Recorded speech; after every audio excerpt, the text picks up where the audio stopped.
Әуез ханның 40 ұлы. Әуез хан деген хан болыпты. Ханның 40 баласы бар екен. Осы балаларыма бір жерден қалың берсем екен деп ойлайды екен. Бірнеше жылдар өткеннен кейін хан бір байдың 40 қызы бар деп естиді. Соған қалың малына сөйлесіп, құда түсіп келуге кісі жіберіпті. Ол байға барып, бізді хан жіберді, балаларына сіздің қыздарыңызды айттырғысы келеді дейді. Бай: қыздарыма қалың мал алмаймын. Менің үйімнен өздерінің үйіне шейін тұп-тура жол болсын. Жолдың екі жағына бау, оның түбінен су шығарып, бұлбұлдар сайрап тұратын болсын, және осы айтқандарымды бір жылда бітірсін депті.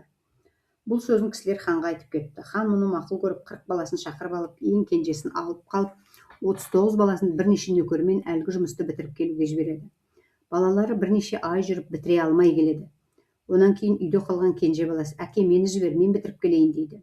Әкесі: қой балам, 39 ағаң бітіре алмаған жұмысты сен қайдан бітірейін деп едің дейді. Жоқ, барамын деген соң әкесі баласын жібереді. Баласы үйінен жолдас ертпестен бір ұзын жолдың бойымен келе жатса, аппақ киімді ақсақалды адам ұшырайды да оған сәлем береді. Шал сәлемін алады. Шал: қарағым, қайда барасың деп сұраса, бала баяғы тілектерінің бәрін шалға баян етеді. Шал: балам, бір тілегіңді берейін, көзіңді жұм дейді. Бала көзін жұмады. Бір уақытта көзіңді аш дейді шал. Көзін ашып жіберсе, баяғы тілегінің бәрі қабыл болып қалыпты. Шал: балам, үйіңе барған соң қайныңа барма, ағаларың барсын. Ағаларың барып бірнеше ай жатып қайтар. Қайтарында қатты боран болады, сонда жолда бір әп-әдемі аппақ там тұрады. Ол тамға ағаларың бармасын депті де, көзден ғайып болып ұшып кетті. Бала үйіне келіп: ағалар, не қылдың дейді. Бітірдім деп жауап береді. Одан кейін хан кіші баласын алып тағы да 39 баласын қайнына жіберіпті. Ағалары қайнына барады. Барғаннан кейін бірнеше ай жатып қалыңдықтарын алып, керней сырнайларын тартып келе жатса, баяғы ғажап шалдың айтқандай үлкен боран болады. Жолда айналасында ағаштар жайнап тұрған аппақтан. Баяғы кірме деген сөз естерінде. Алдыңғылары кірместен көшті бастап жүре береді, артта келе жатқан адамдары білместен шауып барып аттарын байлап кіріп кете береді. Алдыңғыларды оларды көріп шауып келіп тағы кіреді. Кіріп қараса, бір айдаһарсыз қырып: бәріңді жұтайын ба, жоқ болмаса үйлеріңдегі кішініңізді әкеп бересіңдер ме дейді. Ойбай, әкеп берейік деп уәде беріп, олар жүріп кетеді. Бұлар жүре тұрсын. Үйде қалған інісі ұйықтап жатып түс көреді. Түсінде баяғы ағаларын әкеп береміз деп уәде қылғанын сезеді. Тұра келіп, жаман киімін киіп алып, үйден шығып, қолына таяқ алып келе жатса, баяғы ағалар кетіп бара жатыр екен.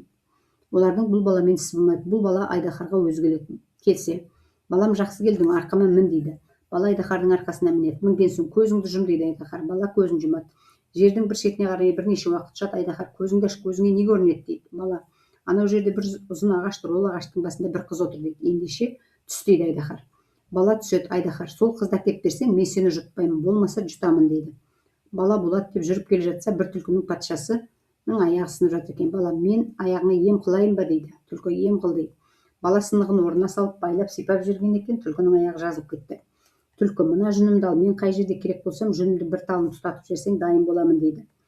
Одан шығып келе жатса, бір құмырсқаның патшасы жаралы болып жатыр екен. Бала: мен жараңа ем қылайын ба дейді. Құмырсқа: болады, ем қыл дейді. Бала сүфтеп жіберген екен, жазылып кетті. Ол да бір тас беріпті. қай жерде керек қылсаң, мына тасты отқа сал, сонда мен дайын боламын депті. Мұнан соң қыз балаға кезігіпті. Қыздың қасында 40 дәу ұйықтап жатыр екен. Қыз: қай жақтан келе жатқан, қандай адамсың? Бұрын бұл жерге адам келіп көрген жоқ еді дейді. Бала: мен ханның баласы едім, әкеңіз түсінде сізді көріп ғашық болып іздеп тауып кел деп мені жіберіп еді. Мен бірнеше жыл кезіп жүріп сізге кездесіп отырмын дейді. Қыз ойланып: мен саған үйіне ерейін, бірақ екі мақсатым бар. Соны бітірсең ғана барамын, бармасаң, болмаса бармаймын дейді. Бала: мақсаттарыңды айт, бітірейін дейді. мына екі түлкімді кешке дейін жаяу қуып ұстап бер, және бір қап бидайды құмға сеуіп жіберемін, бір дәнін кем қылмастан теріп бересің дейді. Бала: болады депті. Қыз екі түлкіні жіберіпті, бидайды құмға шашыпты. Баяғы түлкі патшасының жүнін тұтатып жіберген екен, түлкінің патшасы дайын болыпты. Бала: анау екі түлкіні де ұстап әкеп бер дейді. Ол ұстап беріпті. Сосын екі баяғы құмырсқаның патшасының берген тасын отқа салған екен, ол да даяр болыпты. Бала: мына бидайдың бір дәнінен кем қылмастан жинатып бер дейді. Ол құмырсқаларын жинап алып, бидайдың бір дәнін қалдырмай жинатып балаға әкеліп береді. Бала әкеліп қызға береді. Қыз: жарайсың, ендеше сенімен жүрейін депті. Бала қызды ертіп әкеле жатады. Бірнеше күннен кейін бала қызға: мен сені алдап әкеле жатырмын дейді. Баяғы істерін бастан аяқ баян етеді. Қыз: мен де біліп келе жатырмын, бірақ оған бір амал қылайық дейді. Бала: оған не амал бар дейді. Қыз: сен оған менен бұрын бір күн озып кет. Сонан соң үйіне барды. Барған соң айдаһар: қызды әкелдің бе дейді. Сонда қыз түстік жерде келе жатыр дерсің. Сол уақытта айдаһар далаға шығып ысқырады. Сол кезде сен сандығындағы екі кептердің басын жұлып алсаң, айдаһар өліп қалады дейді. Бала Айдаһарға келеді. Келген соң Айдаһар: "Әкелдің бе қызды?" дейді. Бала: "Қызым түстік жерде келе жатыр" депті. Айдаһар далаға шығып ысқырған кезде бала барып кептерлердің басын жуып тастап далаға шыға келсе, Айдаһар өліп жатыр екен. Бала сұлу қызды алып мұратына жетіпті.